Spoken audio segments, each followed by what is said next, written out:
Hey guys, welcome back. अभी हम पढ़ने वाले हैं आपका C4 पाथवे के बारे में, ठीक है।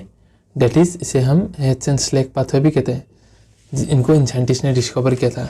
जैसे C3 साइकिल को केल्विन साइकिल कहते हैं। क्यों? बिकॉज उसको मेल्विन केल्विन साहब ने डिस्कवर किया था, ठीक है। सेम साइंटिस्ट हो गए। सुनाओ, C3 साइकिल जब खाना बन ही रहा है तो C4 पाथवे का कैसे आविष्कार हुआ? क्योंकि ड्राई ट्रॉपिकल जो रीजन होता है ना, उनका जो प्लांट्स होता है, उनका जो अरेंजमेंट होता है कुछ सेल्स का, वो कुछ अलग होता है, जिसकी वजह से इसमें कुछ और मतलब इसमें पहला प्रोडक्ट जो है 4 कार्बन का होता है, 4 कार्बन का ऑक्सैलोएसिटिक एसिड। इसलिए इस साइकिल का नाम है C4 पाथवे। मेन खाना बनाने वाला तो C3 पाथवे ही है। C3 पाथवे सब में रहेगा, हर फोटोसिंथेटिक प्लांट में। सो बेसिकली इसमें होता क्या है कि ये जो प्लांट होते हैं, इनका जो जाइलम और फ्लोएम है ना, वास्कुलर बंडल, ठीक है, इस वास्कुलर बंडल के सराउंडिंग में, ठीक है, कुछ hard thick bundle sheath cell रहते हैं। क्या? Hard thick bundle sheath cell, जो कि इम्परमिएबल होते हैं गैसेस के लिए, और इनके पास बहुत थिक होते हैं, क्लोरोप्लास्ट होते हैं, क्लोरोप्लास्ट बहुत होता है, बट ये गैसेस के लिए इम्परमिएबल होता है। तो CO2 कैसे आएगा यहाँ, बताइए आप मेरे को। नहीं आ पाएगा ना, हार्ड एंड ठीक है। सो क्या होता है कि इनके बाहर आपका लूजली अरेंज आपका होता है, इनके बाहर लूजली अरेंज मेसोफिल सेल्स होते हैं। क्या? Mesophyll cells. So carbon dioxide जो होता है आते हैं पहले मेसोफिल सेल्स के पास। अब ये जो अंदर का जो ये बंडल सिथ सेल है, ये तो काफी टफ है, सो अंदर नहीं जा पाएगा। सो ये कार्बन डाइऑक्साइड क्या है, ऑक्सैलोएसिटिक एसिड बन के प्लाज्मोडेस्माटा कनेक्शन के थ्रू से जाएगा आपका बंडल सिथ सेल में, और वहां जाके आपका C3 साइकिल को कंटिन्यू करेगा। क्यों? बिकॉज बंडल सिथ सेल का पास होता है रूबिस्को। C4 प्लांट्स में मेसोफिल का पास नहीं होता, और मेसोफिल सेल का पास होता है आपका पेप, फॉस्फोइनोल पाइरुवेट, याद रखिएगा, ठीक है। और ये जो वास्कुलर बंडल है जाइलम और फ्लोएम, इसका बाद जो ये स्पेशल अरेंजमेंट देखने को मिलता है, जैसे कि आपका मेज में देखने को मिलता है, सोरघम में देखने को मिलता है, सब प्लांट में देखने को मिलता है। ऐसा प्रकार का अरेंजमेंट को लीफ में हम बोलते हैं क्रांच एनाटॉमी। क्या? Crunch anatomy. That is arrangement of bundle sheath cells around vascular bundle is called Cranch anatomy, seen in sorghum and maize. ठीक है। सो आई होप ओवरऑल तो क्लियर है। अभी देखिए, चलिए देखते हैं। सो क्या होता है कि the large cells around the vascular bundles of the C4 plants are called bundle sheath cells। और ऐसा अरेंजमेंट मतलब ऐसा एनाटॉमी मतलब इंटरनल स्टडी, इंटरनल स्ट्रक्चर जब देखा गया ऐसा, तो इसे कहा गया crunch anatomy. The bundle sheath cells may form several layer around the vascular bundle, बहुत सारा लेयर बना लेता है, ठीक है। They have large number of chloroplast, बहुत ठीक वाल होता है, impervious to gases and no intercellular space, ठीक है, गैसेस पार हो नहीं सकते, इंटरसेलुलर स्पेस होता नहीं है। स्टेप्स ऑफ हेचेन-स्लेक पाथवे, उसके बारे में क्या होता है आपका मेसोफिल सेल्स। तो ये यहाँ में यही बना के रखा हुआ है, ठीक है। That is let me zoom in इधर में। ये आपका बंडल sheath सेल्स, ये है आपका मेसोफिल सेल्स। सो ये तो ठीक है, तो यहाँ गैसेस तो इम्परमिएबल होगा, CO2 चाहे कोई भी गैस हो, ठीक है। सो पहले एटमॉस्फेरिक कार्बन डाइऑक्साइड को फिक्स कौन करेगा? Mesophyll cell. और मेसोफिल सेल्स इस समय इसको जो पहला प्राइमरी कार्बन डाइऑक्साइड एक्सेप्टर होगा वो हो गया आपका फॉस्फोइनोल पाइरुवेट। कौन? Phosphoenol pyruvate. So the what to say date is 1 second, okay, I don't know, कुछ ऐड आ गया था, ठीक है।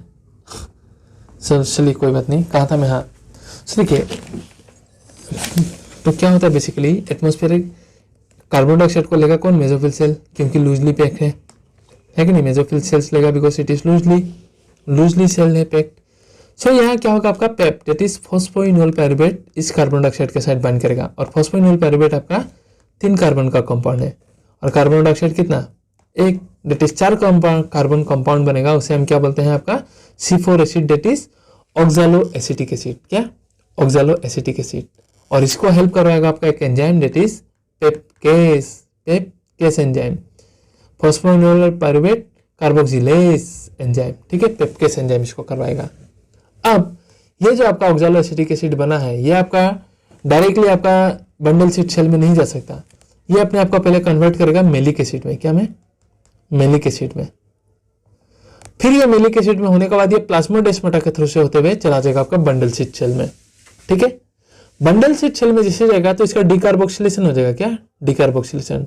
डीकार्बोक्सिलेशन मतलब कार्बन डाइऑक्साइड का रिलीज हो जाना। सो जो कार्बन डाइऑक्साइड रिलीज होगा बाय डीकार्बोक्सिलेशन, उस कार्बन डाइऑक्साइड को फिक्स किया जाएगा बाय केल्विन साइकिल। तो चलो भाई केल्विन साइकिल को मिल गया कार्बन डाइऑक्साइड, और यहाँ में रूबिस्को होता है। सो ये अब अपना खाना बनाना चालू कर देगा, ठीक है। और C4 में से कार्बन डाइऑक्साइड निकल गया तो बचा कितना, C3 साइकिल, C3 एसिड बचा। फिर ये C3 एसिड तेरा चला जाएगा मेसोफिल सेल में और वापस से रीजनरेट हो जाएगा into Pep, that is phosphoenol pyruvate 3 carbon में। वो फिर से एक CO2 को एक्सेप्ट करेगा एंड द साइकिल कंटिन्यूस, ठीक है। इस तरीके से वो अंदर मिला के तुम्हारा कार्बन डाइऑक्साइड देते हैं। सो C4 प्लांट में कार्बन डाइऑक्साइड एक्सेप्टर कौन है, फॉस्फोइनोल पायरुवेट। कौन, फॉस्फोइनोल पायरुवेट, जिसे हम प्यार से पेप भी कहते हैं। It is a 3 carbon molecules in the mesophyll cells. The enzymes for this fixation is pepcase, that is pep carboxylase. Mesophyll cells में आपका रूबिस्को होता नहीं है, रूबिस्को कहाँ होगा, बंडल शीट सेल में। पेप कार्बन डाइऑक्साइड के साथ कंबाइन करके क्या बनाएगा, 4 कार्बन का ऑक्सैलोएसिटिक एसिड। ये एसिड दूसरा फॉर्म में कन्वर्ट होगा लाइक मैलिक एसिड और एस्पार्टिक एसिड, और बंडल शीट सेल में ट्रांसपोर्ट कर दिया जाएगा with the help of plasmodesmata connection, ठीक है। वहां जैसे बंडल शीट सेल में गया आपका C4 एसिड जो है वो फिर से टूट जाएगा, डेट इज डीकार्बोक्सिलेशन होगा और कार्बन डाइऑक्साइड रिलीज कर दिया जाएगा। और इस कार्बन डाइऑक्साइड को अब फिक्स किया जाएगा बाय केल्विन साइकिल, क्योंकि बंडल शीट सेल में आपका रूबिस्को एंजाइम है। और ये जो C3 एसिड है दोबारा से रीजनरेट होके मेसोफिल सेल में आके पेप में फिर से कन्वर्ट हो जाएगा, और CO2 जो रिलीज हुआ C3 साइकिल में एंटर होगा। Bundle sheath cells are rich in RuBisCO, but bundle sheath cell के पास पेपकेस होता नहीं है। दस C3 पाथवे इज कॉमन, चाहे C4 प्लांट हो या C3 प्लांट हो, C4 पाथवे कॉमन ही है, ठीक है। सो स्पेशल फीचर्स क्या हमको, क्या फीचर्स देखने को मिला C3 प्लांट में, C4 प्लांट में, किनके पास स्पेशल लीफ एनाटॉमी होता है जिसे हम बोलते हैं crunch anatomy. Xylem and phloem का वहाँ मस्कुलर बंडल शीट्स होते हैं।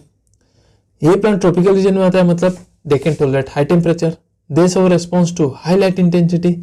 इनके पास फोटो रेस्पिरेशन नहीं होता, ठीक है।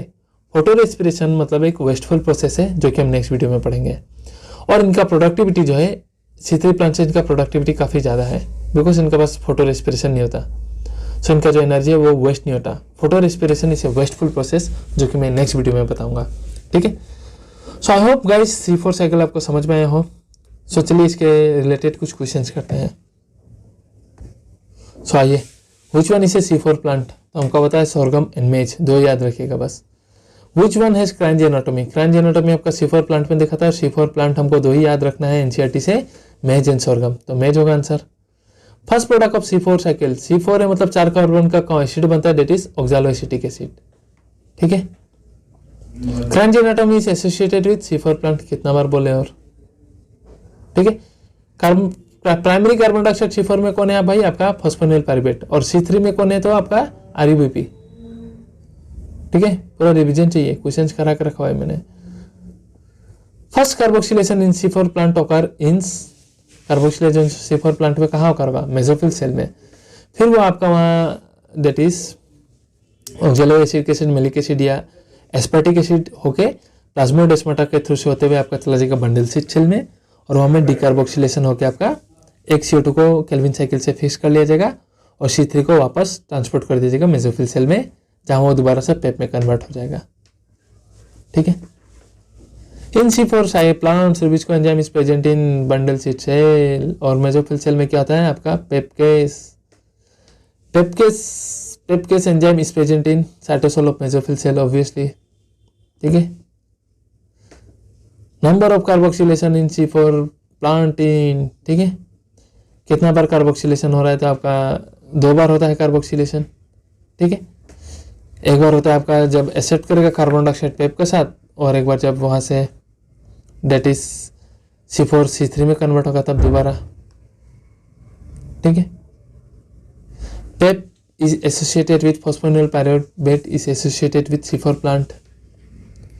Phosphonyl pyruvate is first carbon dioxide acceptor in C4 plant is 3 carbon compound, ठीक है।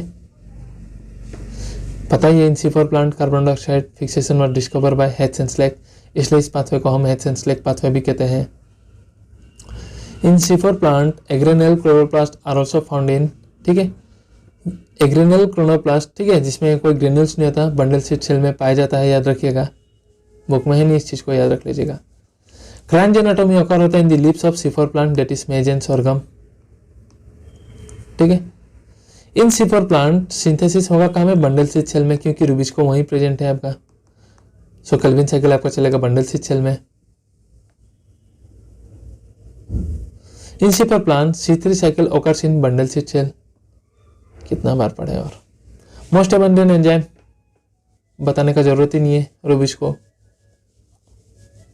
इन which cell of fluid pyruvate is converted into PEP in C4 cycle, obviously mesophyll cell में।